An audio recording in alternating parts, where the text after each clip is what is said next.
Selamat petang saudara-saudari di dalam Tuhan.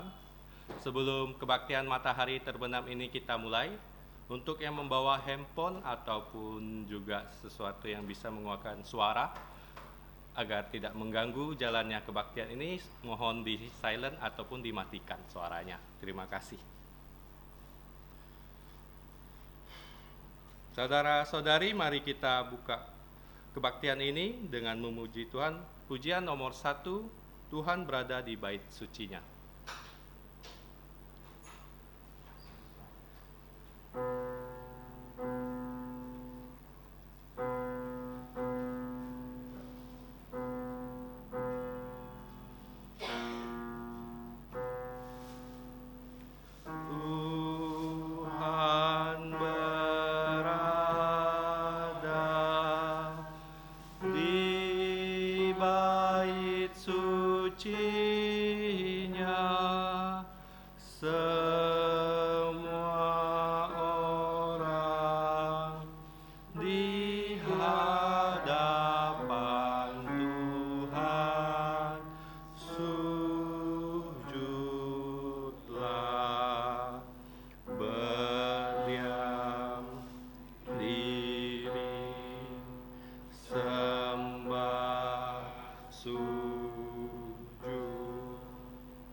Mari kita bersatu teduh.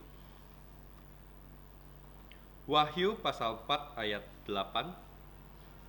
Dan keempat makhluk itu masing-masing bersayap 6 sekelilingnya dan di sebelah dalamnya penuh dengan mata, dan dengan tidak berhenti-hentinya mereka berseru siang dan malam, Kudus, kudus, kuduslah Tuhan Allah yang Maha Kuasa, yang sudah ada dan yang akan datang. Amin. Saudara-saudari, mari kita bangkit berdiri dan menyanyikan pujian nomor 60, Suci, Suci, Suci. Pujian nomor 60, Suci, Suci, Suci.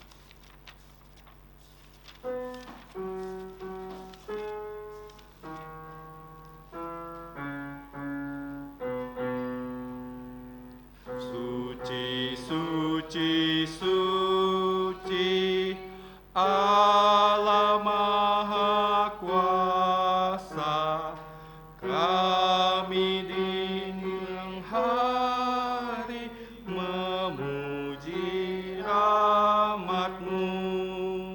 Suci, suci, suci, Allah Maha Kasih, Allah Tritunggal, patut dipuji. Suci, suci, suci, Allah yang dipuji. Di depan tahta-Mu memberi mahkotanya, malaikat di sorga bersujud menyembah Allah yang ada selama-lamanya. Suci, suci, suci, walau tersembunyi, kaum yang berdosa tak nampak wajah-Mu. Hanya Kau yang suci, tiada terbandingi, kuasa sempurna, indah dan murni. Suci, suci, suci, Allah Maha Kuasa, langit bumi semua memuji nama-Mu.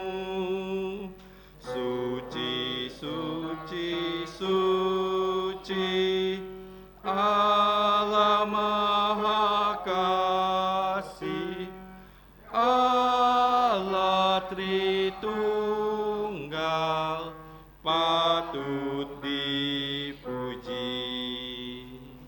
Saudara-saudari, kita tetap berdiri, mari kita masuk dalam doa.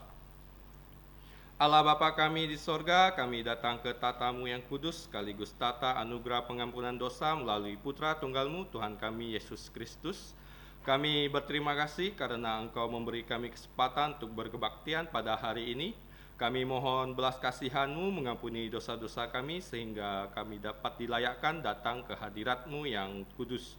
Mohon Roh-Mu menyertai kami, sehingga kami dapat menyembah Engkau sesuai dengan kebenaran firman-Mu, supaya setiap acara kebaktian ini berkenan kepadamu dan hanya untuk memuliakan Engkau dan Putramu dan Roh-Mu yang kudus. Dengarkanlah doa kami yang kami ucapkan dengan rasa terima kasih di dalam nama Tuhan Yesus yang telah mengajarkan kami doa Bapa kami. Bersama-sama mari kita berdoa.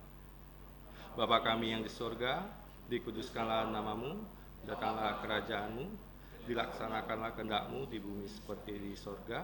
Berikanlah kami pada hari ini makanan harian kami, dan ampunilah kami akan kesalahan kami, seperti kami juga mengampuni orang yang bersalah kepada kami. Dan janganlah membawa kami ke dalam penyakit, tetapi lepaskanlah kami dari yang jahat. Karena Engkau yang punya kerajaan dan kuasa dan kemuliaan sampai selama-lamanya. Amin. Gloria Patria.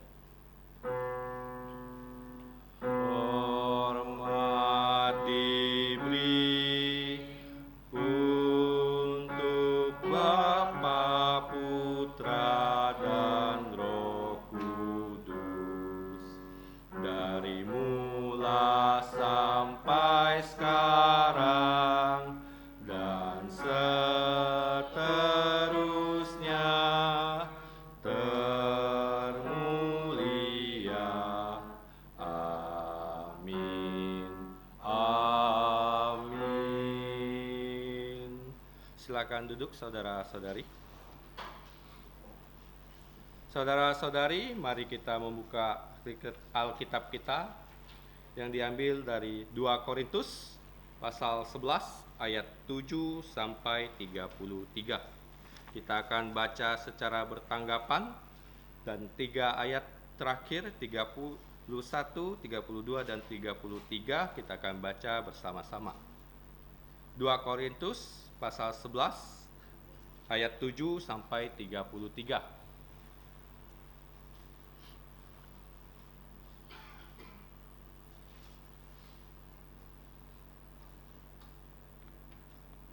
Jika sudah membukanya, mari kita baca bersama-sama, dan beginilah bunyi firman Tuhan.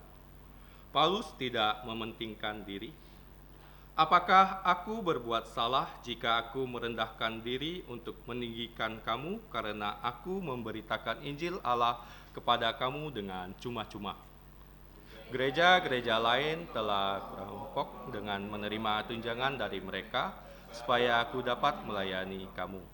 Dan ketika aku dalam kekurangan di tengah-tengah kamu, aku tidak menyusahkan seorang pun, sebab apa yang kurang padaku dicukupkan oleh saudara-saudara yang datang dari Makedonia.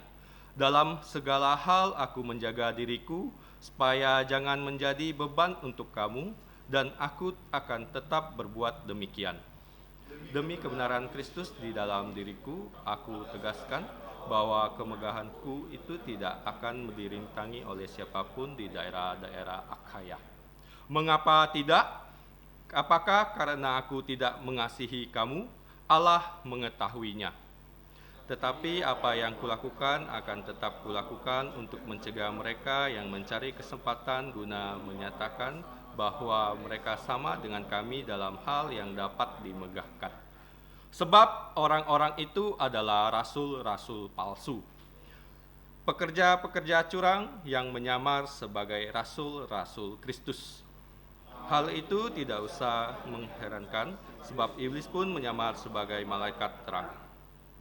Jadi bukanlah suatu hal yang ganjil jika pelayan-pelayannya menyamar sebagai pelayan-pelayan kebenaran, kesudahan mereka akan setimpal dengan perbuatan mereka. Ulangi lagi, jangan hendaknya ada orang yang menganggap aku bodoh, dan jika kamu juga menganggap demikian, terimalah aku sebagai orang bodoh, supaya aku pun boleh bermegah sedikit. Apa yang aku katakan, aku mengatakannya bukan sebagai seorang yang berkata menurut firman Tuhan, melainkan sebagai seorang bodoh yang berkeyakinan bahwa ia boleh bermegah. Karena banyak orang yang bermegah secara duniawi, aku mau bermegah juga. Sebab kamu suka sabar terhadap orang bodoh karena kamu begitu bijaksana. Karena kamu sabar jika orang memperhambakan kamu, jika orang menghisap kamu, jika orang menguasai kamu, jika orang berlaku angkuh kepada kamu, jika orang menampar kamu. Dengan sangat malu, aku harus mengakui bahwa dalam hal semacam itu kami terlalu lemah. Tetapi jika orang-orang lain berani membanggakan sesuatu, maka aku berkata dalam kebodohan berani juga. Apakah mereka orang berani? Aku juga orang berani. Apakah mereka orang Israel? Aku juga orang Israel. Apakah mereka keturunan Abraham? Aku juga keturunan Abraham. Apakah mereka pelayan Kristus? Aku berkata seperti orang gila. Aku lebih lagi. Aku lebih banyak berjerih lelah, lebih sering di dalam penjara, didera di luar batas, kerap kali dalam bahaya maut. 5 kali aku disesa orang Yahudi, setiap kali 40 kurang 1 pukulan. 3 kali aku didera, 1 kali aku dilempari dengan batu, 3 kali mengalami karam kapal, sehari semalam aku terkantung-kantung di tengah laut. Dalam perjalananku aku sering diancam bahaya banjir dan bahaya penyamun, bahaya dari pihak orang-orang Yahudi dan dari pihak orang-orang bukan Yahudi, bahaya di kota, bahaya di padang gurun, bahaya di tengah laut, dan bahaya dari pihak saudara-saudara palsu. Aku banyak berjerih lelah dan bekerja berat, kerap kali aku tidak tidur, aku lapar dan dahaga, kerap kali aku berpuasa, kedinginan dan tanpa pakaian. Dan dengan tidak menyebut banyak hal lain lagi, urusanku sehari-hari yaitu untuk memelihara semua gereja-gereja.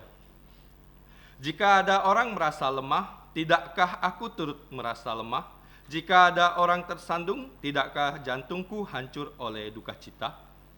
Jika aku harus bermegah, maka aku akan bermegah atas kelemahanku sama-sama.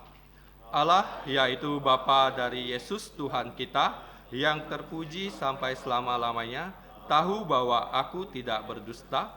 Di Damsyik, wali negeri Raja Aretas menyuruh mengawal ngotak orang-orang Damsyik untuk menangkap aku. Tetapi dalam sebuah keranjang aku diturunkan dari sebuah tingkap keluar tembok kota, dan demikian aku terluput dari tangannya. Amin.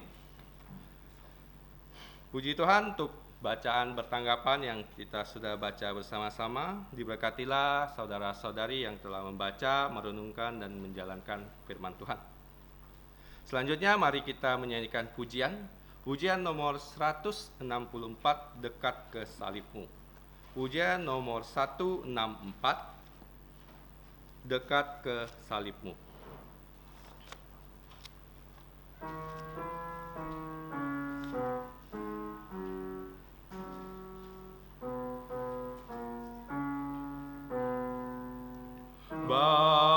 Bawalah aku, Yesus, dekat ke salib-Mu,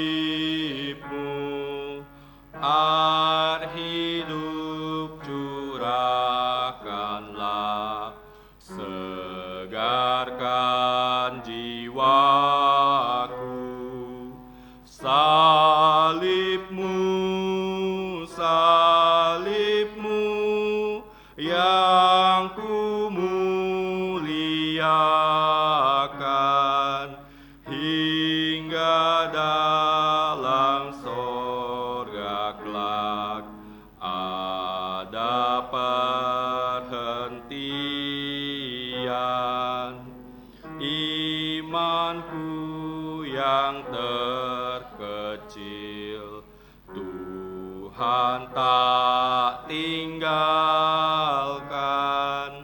Sinarilah jantungku dengan Roh Kudus-Mu. Salibmu, salibmu yang kumuliakan hingga dalam sorga kelak ada perhentian. Salibmu sandaranku, ku rindu kasih-Mu selama aku hidup. Ku mau taat padamu. Salibmu, salibmu yang kumuliakan hingga dalam sorga kelak ada perhentian.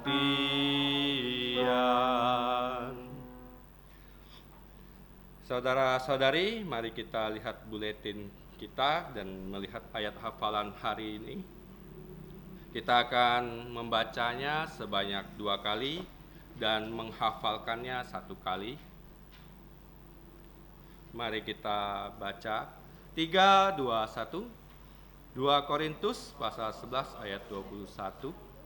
Dengan sangat malu aku harus mengakui bahwa dalam hal semacam itu kami terlalu lemah. Tetapi jika orang-orang lain berani membanggakan sesuatu, maka aku berkata dalam kebodohan, berani juga. Sekali lagi kita baca bersama-sama. 3, 2, 1. 2 Korintus pasal 11 ayat 21. Dengan sangat malu aku harus mengakui bahwa dalam hal semacam ini kami terlalu lemah. Tetapi jika orang-orang lain berani membanggakan sesuatu, maka aku berkata dalam kebodohan, berani juga. Saya akan memberi waktu untuk kita semua mencoba menghafalkannya.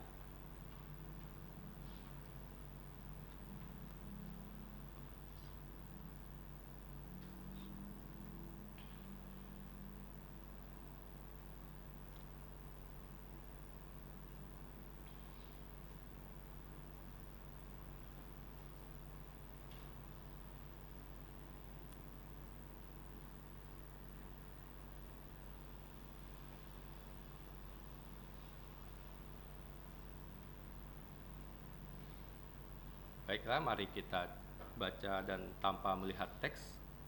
2, 3, 1. 2 Korintus pasal 11 ayat 21. Dengan sangat malu aku harus mengakui bahwa dalam hal semacam itu kami terlalu lemah. Tetapi jika orang-orang lain berani membanggakan sesuatu, maka aku berkata dalam kebodohan, berani juga. Amin. Saudara-saudari, saya tidak lelah untuk mengingatkan kita semua dapat membawa pulang buletin ini agar kita dapat menghafal ayat hafalan ini di rumah kita masing-masing. Selanjutnya, warta gereja. Untuk saudara-saudari yang bertugas minggu depan, diharapkan dapat mempersiapkan dirinya agar dapat menjalankan pelayanannya dengan baik. Warta gereja yang pertama, Persekutuan Remaja Pemuda akan diadakan pada hari Selasa, tanggal 21 April jam 6 sore. Harap remaja pemuda-pemudi bisa dapat hadir dan membawa teman-teman untuk persekutuan ini. Terima kasih. Warta gereja yang kedua, piknik gereja akan diadakan pada hari Jumat tanggal 1 Mei ke Pantai Kayangan dan juga Singkawang. Biaya untuk piknik gereja sebesar 160.000 per orang. Pendaftaran akan ditutup pada tanggal 25 April. Saya tidak ada melihat jiwa baru. Saudara-saudari, kita dapat mendoakan agar jiwa-jiwa baru, Tuhan menambahkan jiwa-jiwa baru di setiap gereja kita. Amin. Selanjutnya kita akan menjalankan persembahan. Untuk kantong persembahan akan dibawakan oleh Saudari Lucy.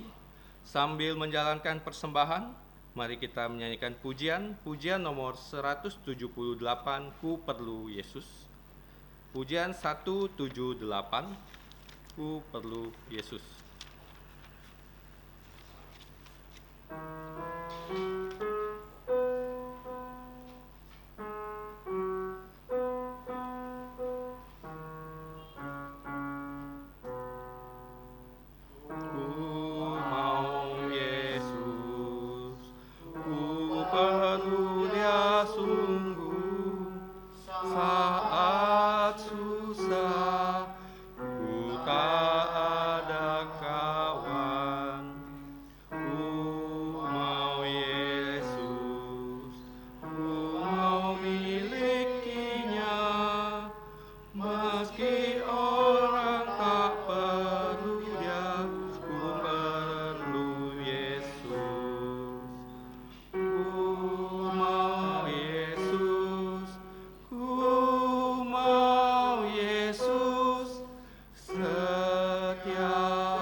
Saudara-saudari, mari kita bangkit berdiri, kita akan menyanyikan doksologi.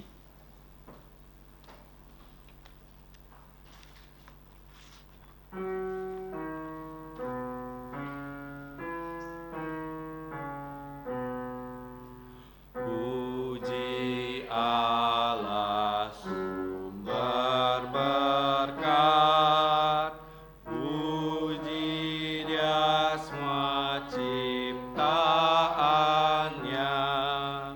puji Dia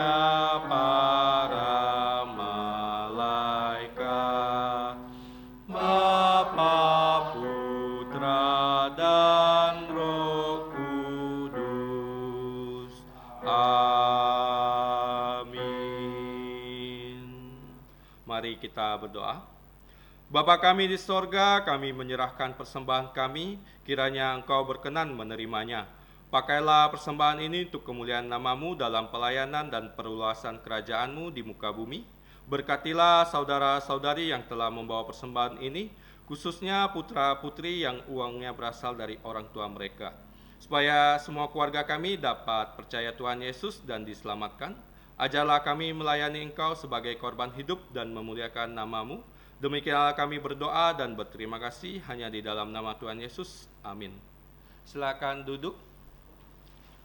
Selanjutnya kita akan mendengarkan firman Tuhan yang akan disampaikan oleh P.I. Rudikus dengan judul Paulus membenarkan kerasulannya yang bagian ke-10 dengan tema kesetaraan dalam pelayanan dan penderitaan. Kepada hambanya kami persilahkan. Selamat malam saudara-saudara kasih dalam Tuhan. Sebelum kita akan firman Tuhan, mari kita berdoa. Bapa kami di surga, kami bersyukur kepadamu malam hari ini kami dapat datang di ruatas ini untuk bersama-sama memuji, memuliakan nama-Mu. Dan sekarang kami mau mendengarkan firman-Mu. Tuhan tolong setiap kami dapat mengerti firman-Mu dan kami dapat aplikasikan dalam kehidupan kami sehari-hari. Kami khususnya berdoa untuk putri sulung dari PI Jakaria, Joy, kiranya Engkau bermurah, Engkau berbelas kasihan, Engkau menyembuhkan dia sehingga dapat sehat kembali. Kami menyerahkan hamba-hamba yang melayani baik di Serdam, di Siantan maupun di part nomor 2, kiranya Engkau juga memberkati. Terima kasih, ampuni dosa kami berdoa dalam nama Tuhan Yesus. Amin. Minggu lalu kita sudah mendengarkan firman Tuhan dari PI Jakaria tentang bibit, bebet, dan bobot. Saya rasa kalian mengingatnya. Dan malam hari ini saya akan mengupas atau mengulas tentang dari firman Tuhan dari beberapa ayat sebenarnya yang sudah dijelaskan oleh PI Jakaria. Saya hanya menyambungnya saja agar kita lebih mengerti firman Tuhan. Nah, kita tahu bahwa kitab atau surat 2 Korintus pasal 11 itu khusus ya, dituliskan oleh Rasul Paulus mengenai tentang guru-guru palsu. Itu di kitab 2 Korintus. Kalau kita melihat ajaran apa yang mereka bawa, guru-guru palsu itu, yaitu satu, menyangkal otoritas dari Rasul Paulus. Oleh karena itu dia perlu membela diri. Kadang-kadang kita juga perlu membela diri kan? Karena semut diinjak saja bisa berontak, gigit, apalagi kita manusia yang punya perasaan.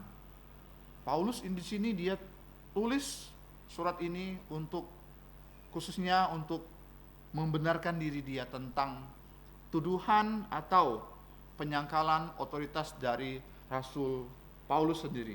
Yang kedua, kita lihat guru-guru palsu itu mereka menyebarkan tentang Yesus yang lain. Itu yang disangkal oleh Paulus dalam surat 2 Korintus. Yang ketiga, tentang eksploitasi anggota gereja demi keuntungan pribadi. Jadi kita sering mendengar istilah tentang penginjil perut ya. Atau mereka hanya menguntungkan perut sendiri. Hanya demi keuntungan pribadi, tapi mereka mengeksploitasi anggota gereja untuk kekayaan diri sendiri. Itu banyak sekali gereja-gereja seperti itu, khususnya pendetanya. Dia mengatakan begini, kalau anggota gereja mau kaya, pendetanya harus kaya dulu. Nah itu ya. Jadi mereka memanfaatkan. Jadi mereka karena diajarkan seperti itu, mereka gila lah kasih persembahan untuk pendetanya. Dan pendetanya kaya. Dan juga sekarang banyak gereja yang pendetanya lebih ke orang-orang muda atau orang-orang yang produktif. Dalam tanda arti begini, orang tua dia nggak mau, karena nggak askan duit. Kalau orang muda, orang dewasa, orang yang mapan kan perpuluhannya besar. Nah itu guru-guru palsu, berbahaya sekali ya. Nah, dan kita lihat yang ketiga, yang keempat, gaya hidup yang bertentangan dengan iman, itu guru-guru palsu. Nah juga penyesatan melalui kefasikan mereka berbicara, mereka yang memberikan cerita tentang hal-hal yang dialami oleh pribadi dan diaplikasikan ke orang lain. Tidak bisa seperti itu. Jadi begini, pengalaman rohani kita nggak bisa menyetarakan dengan orang lain. Oh kamu harus begitu, baru betul. Tentang pengalaman saya harus seperti itu, harus seperti ini. Nggak bisa, karena masing-masing punya pengalaman rohaninya berbeda-beda. Jadi kita nggak bisa memaksakan kehendak kita.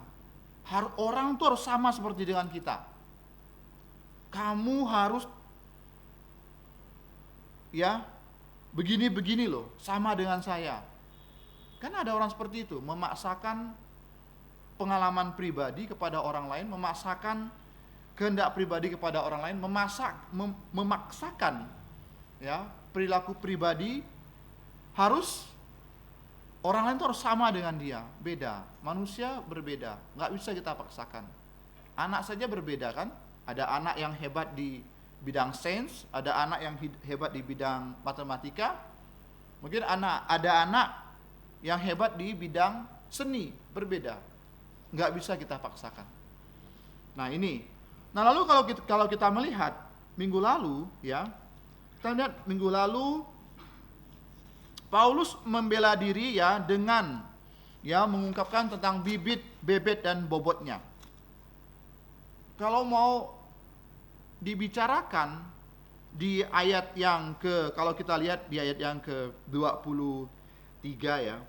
Wah, atau ayat yang sebelumnya, mereka bangga dengan kesukuan mereka, keibranian mereka, dan keturunan mereka. Ada orang yang bangga dengan keturunannya loh. Misalnya bapak saya ini, atau misalnya bapak saya ya beriman. Oh orang tua kamu tidak beriman karena orang tua kamu menikahnya banyak istri. Jangan salah, Salomo anak dari siapa? Batseba gimana? Daud berzina dengan Batseba. Lahirnya siapa? Salomo. Harusnya Salomo kan nggak baik kan? Kenapa dia baik? Jadi orang dipilih Tuhan bukan karena keturunan. Itu kita harus ngerti ya. Walaupun kita keturunan baik, tapi kalau kita pribadi sendiri nggak baik, nggak ada yang bisa dibanggakan. Nah ini orang-orang guru-guru palsu membanggakan diri dia. Paulus mengatakan kalau dibilang bibit, saya juga orang Israel, suku asli Israel, saya juga orang keturunan Abraham, malahan dia dari suku Benjamin. Kalau mau dibanggakan, kenapa? Karena suku Benjamin adalah suku dari Raja Saul, raja pertama orang Israel. Ayo, saling bangga yuk. Gak bisa berbangga mereka. Jadi nanti kita akan belajar alasan kenapa Paulus itu sepertinya dia mau show off dia sendiri. Enggak seperti itu. Bukan berarti Paulus itu untuk membanggakan diri, enggak. Jadi kita belajar kenapa Paulus ini sepertinya dia show off. Wah, bangga loh dengan diri dia sendiri. Tapi bukan itu maksudnya. Ya, beda. Kalau orang show off ya, memamerkan semua kelebihannya itu untuk pribadi dia. Tapi di sini Paulus ada maksud ilahi dalam perkataan dalam surat ini. Kalau kita melihat bebet Paulus gimana? Dia itu orang Farisi, sangat Farisi. Karena dia guru. Gurunya tuh bukan orang biasa, Gamaliel, rabi yang terkenal. Kalau dia mau membanggakan diri dia, bebet dia seperti apa? Orang Farisi, kalau kita mau belajar firman Tuhan atau dari sejarah perjanjian lama, perjanjian baru, di perjanjian lama nggak ada orang Farisi. Kenapa ada orang Farisi di perjanjian baru? Karena mereka mau memisahkan diri dari kebudayaan Roma, kebudayaan Yunani. Mereka mau eksklusif sendiri. Itu orang Farisi. Bahkan orang Farisi itu, termasuk Rasul Paulus, menciptakan sebuah hukum yang untuk melindungi hukum Taurat. Jadi hukum Taurat menurut mereka masih belum kuat. Harus ada hukum yang menyelimuti hukum Taurat seperti atmosfer gitu. Bumi diselimuti oleh atmosfer untuk melindungi bumi. Nah, Talmud itulah yang diciptakan oleh orang-orang Farisi. Dan Talmud itu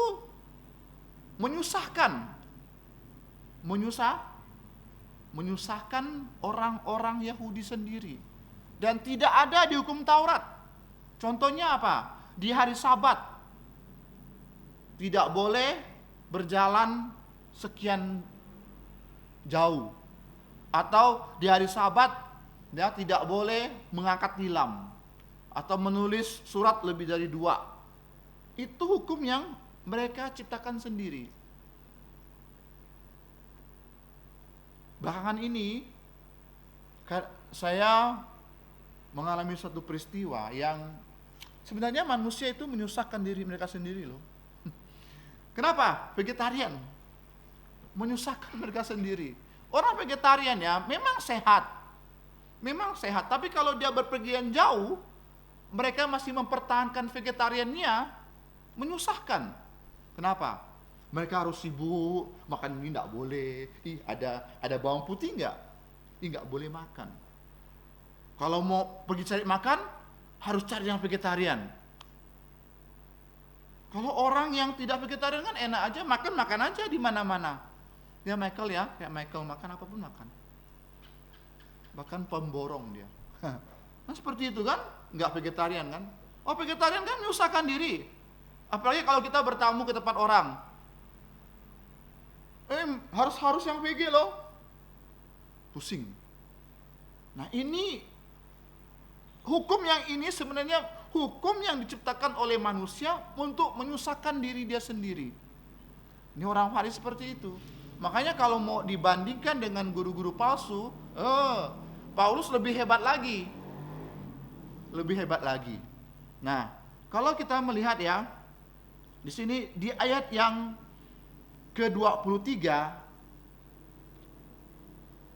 yang minggu lalu sudah dikupas oleh P.E. Zakaria tentang bobotnya. Bobotnya begitu luar biasa kalau kita baca di ayat 23 ya sampai 27. Begitu banyak list yang disampaikan oleh Paulus kepada gereja yang ada di Korintus. Nah, penderitaan yang dialami Paulus dalam pelayanan dia, ya, itu kalau kita melihat di ayat yang ke-23, apakah mereka pelayan Kristus? Aku berkata seperti orang gila. Jadi Paulus ini ya, dia lihat mereka ini semuanya orang gila. Ayo saya ngomong juga seperti orang gila. Saya listkan semua penderitaan saya, mau lawan? Enggak ada lawan. Ya misionari yang paling menderita itu saya boleh katakan itu Paulus. Karena Tuhan pakai dia luar biasa. Sangat luar biasa. Menulis 14 surat, termasuk surat Ibrani. Kalau kita memasukkan surat Ibrani. Nah, guru-guru palsu itu ya, seperti mereka itu, saya bilang tadi, kriteria guru palsu tadi itu ada beberapa. Dikatakan setan menyamar menjadi malaikat terang. Bahaya sekali di gereja sekarang ya. Kelihatannya rohani, kelihatannya baik, tapi kalau kita mau lebih dalam lagi, wah bobrok. Orang tuh pandai ya kadang-kadang ya. Orang Chinese bilang lapmian ko, ankiang, bisa pandai. Manusia itu pandai bersandiwara. Itu kan lagu Ahmad Albar kan, dunia ini panggung sandiwara. Memang kalau kita melihat ya di dunia sekarang, apalagi khususnya di Indonesia, sandiwaranya luar biasa. Apalagi pejabat-pejabat sekarang, ya, sandiwaranya hebat. Bla bla bla bla bla, KUHP habis urusan. Apa KUHP? Kasih uang habis perkara. Itu kan sandiwara mereka.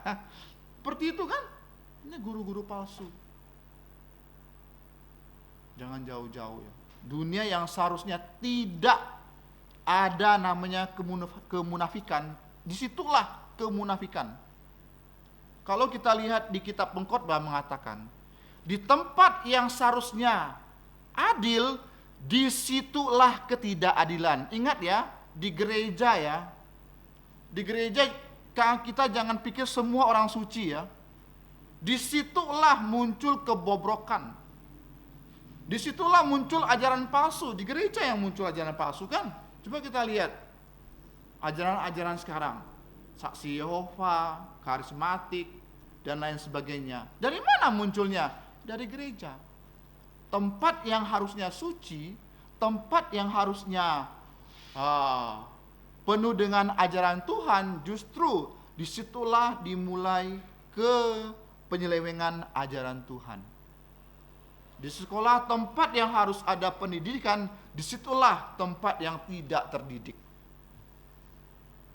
Perlu kita cermati lebih jauh perkataan ini. Ya, nah itu. Ini bukan saya mengatakan, firman Tuhan yang mengatakan di kitab Pengkhotbah, baca. Di tempat harusnya ada keadilan, disitulah tempat yang ada ketidakadilan.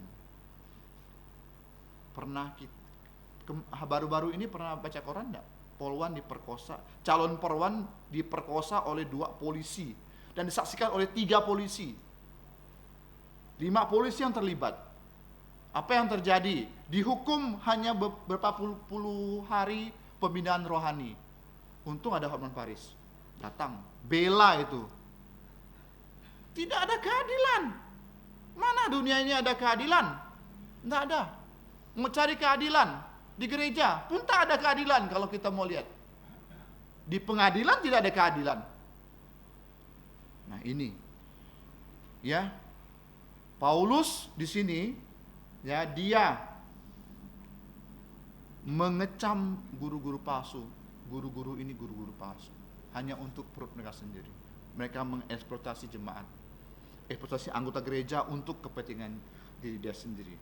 Nah, kita di sini kita lihat ya, dari ayat 23 sampai 27, ya, di sini Rasul Paulus ya bukan memamerkan, tadi saya mengatakan. Kenapa? Nah, ada tujuannya. Nah, kalau kita lihat di sini, Paulus ya tidak pamer, melainkan bermegah sebagai orang bodoh. 2 Korintus pasal 11 ayat 16 sampai 21. Kalau di orang dunia bermegah kan beda.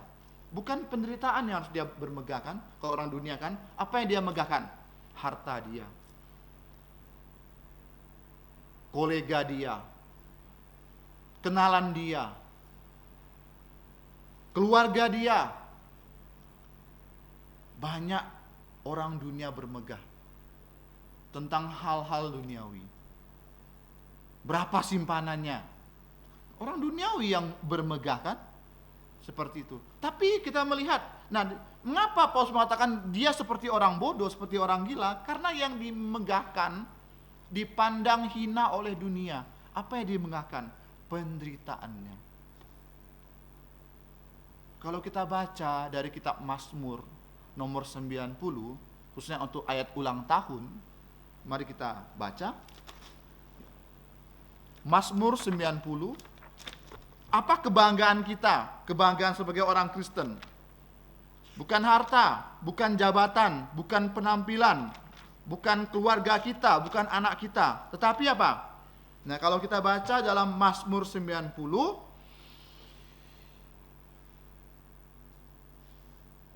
kita melihat di sini ya, tentang kebanggaan. Pasal yang ke-10, Mazmur nomor 90 ayat yang ke-10. Masa hidup kami 70 tahun, dan jika kami kuat 80 tahun. Kebanggaannya adalah kesukaran dan penderitaan. Tapi kalau kita ingat khotbah Pak Ajin tadi pagi, apa kebanggaan kita? Apa privilege kita sebagai orang Kristen? Menderita untuk Kristus. Menderita untuk Kristus. Bukan berarti begini ya, kamu orang Kristen harus menderita dulu, baru kamu layak. Bukan seperti itu. Bukan penderitaan yang sama yang kita alami seperti Paulus. Enggak ya, ini yang salah kadang-kadang kita nih. Kamu harus menderita dulu seperti aku menderita, baru kamu layak. Kadang-kadang begini, penderitaan orang tuh berbeda-beda. Ada yang orang menderita ya sebagai kepala keluarga, harus menanggung beban hidup, atau sebagai pekerja di tengah-tengah orang yang tidak percaya, itu juga penderitaan loh. Contohnya kita berada di keluarga yang tidak percaya. Ketika keluarga kita melakukan ritual ini dan itu, kita akan ya dipojokkan. Itu penderitaan juga. Bukan berarti kamu dicambuk, kamu dipenjara, dimasukkan ke laut segala macam, enggak seperti itu. Beda penderitaannya, sudah beda zaman. Itu penderitaan kita zaman sekarang. Apa penderitaan kamu? Misalnya kamu sebagai siswi. Orang lain nyontek, dapat nilai bagus. Kamu nggak nyontek karena kamu takut Tuhan kan?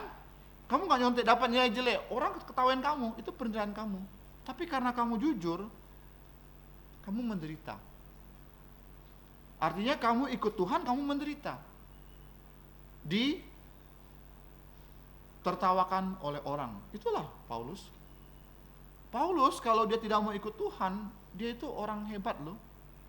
Cara duniawi loh. Dia dapat kepercayaan dari mahkamah agama untuk menangkap orang Kristen. Dia seorang rabi. Dia orang Farisi, dia murid dari guru terkenal. Saya rasa dia bukan orang miskin, karena jubah dia bagus. Itu penderitaan yang kita alami. Ada juga orang menderita sebagai suami kan, menikah dengan istri yang tidak percaya. Ini yang tidak percaya ya, bukan yang sama percaya. Yang tidak percaya, kita mau bawa dia ke gereja, susah bawa dia ke gereja. Karena alasan ini dan itu penderitaan kita sendiri loh. Penderitaan kita. Itu yang harus kita pikul. Salib kita. Kalau kita simak baik-baik khotbah dari P. Ajin itu sangat membangun sekali. Tentang kita harus menderita. Menderita untuk Kristus itu adalah beban manis. Beban manis. Pelayanan perlu pengorbanan. Paulus berkorban luar biasa. Dibanding guru-guru palsu, nggak ada artinya guru-guru palsu. Mereka tidak pernah dipenjara, mungkin mereka makan enak. Yang saya sering ditanya oleh teman saya, kamu pekerja gereja, hamba Tuhan? Iya. Ada hari libur enggak katanya? Kan biasanya kan hari Senin kan hari libur nasional, hari libur hamba Tuhan nasional katanya. Saya bilang enggak ada. Kami ngajar, saya bilang. Kadang-kadang setelah ngajar kami juga ya kadang-kadang lama-lama sekali pergi belanja sampai malam. Dia bilang, wah kok seperti itu? Dia bilang, sweet burden, saya bilang. Mungkin nanti ada waktu untuk kami lebih ya mungkin lebih lenggang, ada. Doakan aja. Itu sweet burden. Kalau kita dibanding-bandingkan ya biasa aja. Kok bisa ya kamu enak sekali loh gitu, segala ini itu, nggak sibuk sekali gitu. Kamu enak sekali, hidup kamu wah enak sekali. Kadang-kadang kita merasa kok seperti itu ya. Tapi inilah mengikut Kristus siap menderita dalam dunia ini. Paulus kalau kita melihat ya, penderitaannya sangat luar biasa. Dia mengatakan kalau boleh bermegah atas kelemahan, kesulitan yang dilalui. Artinya di sini kita melihat dia terpaksa melakukan hal ini secara terpaksa. Dia seperti bukan pamer, dia terpaksa karena anggota gereja di Korintus mulai meragukan kerasulannya. Guru-guru palsu. Yang kedua, bisa merupakan kesaksian yang baik. Artinya ketika kita membicarakan pelayanan kita, penderitaan kita, bukan untuk show off loh, saya lebih menderita daripada kamu, tidak seperti itu. Untuk sebagai kesaksian bahwa Tuhan menguatkan kita dalam penderitaan kita, itu baru betul. Dan kita di sini mengajarkan juga jangan pernah kita berbangga atas prestasi kita atau kesuksesan dunia yang kita capai.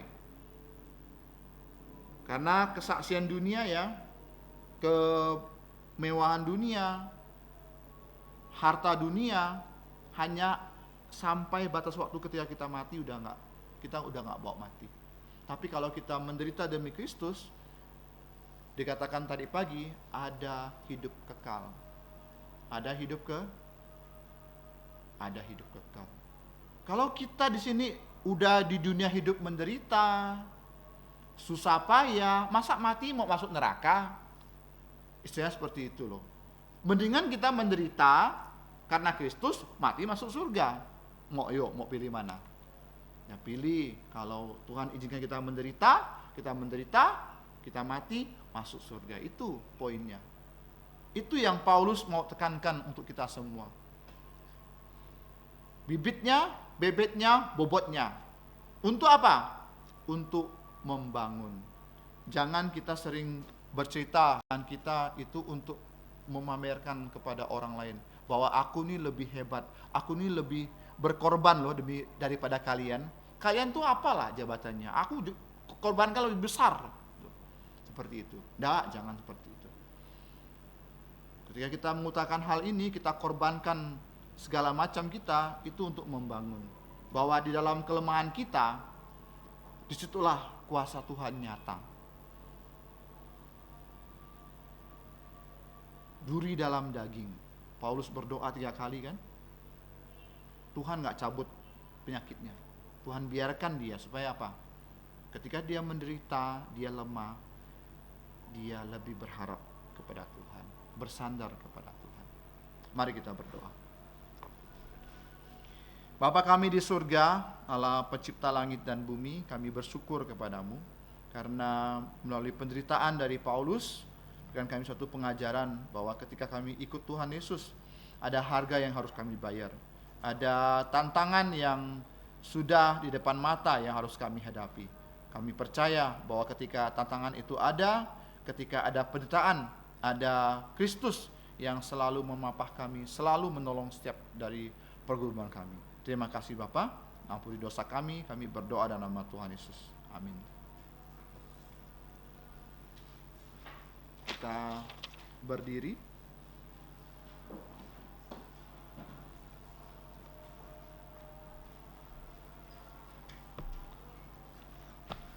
Mari kita memuji Tuhan.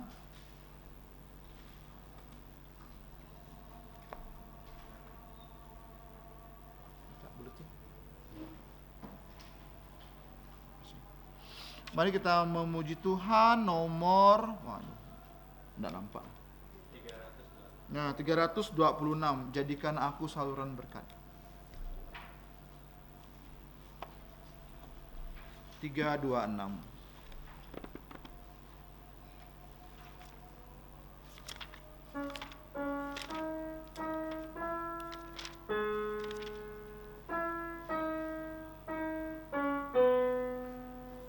Di dalam dunia yang penuh liku, banyak yang keluh kesah, bawa terangnya ke tempat gelap itu.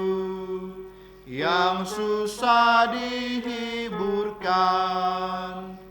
Jadikan aku saluran berkat dan memanjang kasih Kristus. Dengar doaku dan jadikanku saluran berkat untuk umatnya. Beritakan tentang kasih Tuhanmu, tentang pengampunannya. Bawalah mereka kepadanya dengan saksi hidupmu. Jadikan aku saluran berkat dan pemancar kasih Kristus. Dengar doaku dan jadikanku saluran berkat untuk umatnya. Mari kita berdoa.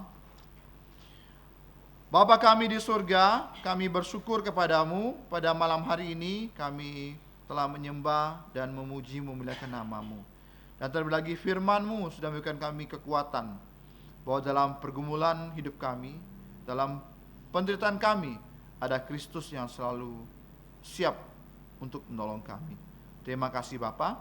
Sebentar kami akan pulang dan kiranya Engkau tibakanlah kami dengan selamat. Nah, saudara, dengarkanlah firman Tuhan. Maka Allah damai sejahtera yang oleh darah perjanjian kekal telah membawa kembali dari antara orang mati Gembala Agung segala domba, yaitu Yesus Tuhan kita, kiranya memperlengkapi kamu dengan segala yang baik untuk melakukan kehendak-Nya dan mengerjakan di dalam kita apa yang berkenan kepadanya oleh Yesus Kristus. Untuk Dia adalah kemuliaan sampai selama-lamanya. Dalam nama Tuhan Yesus kami sudah berdoa. Amin. Amin. Amin.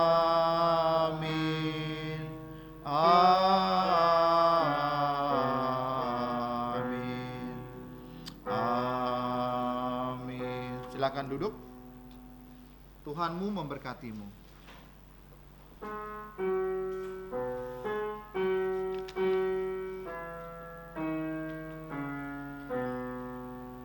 Tuhan memberkatimu. Tuhan melindungi, menyinarimu, memberi kasih karunia. Tuhan menyinarimu dengan wajah-Nya, memberi kasih karunia, karunia damai sejahtera diberi Tuhan. Amin. Terima kasih, kebaktian selesai.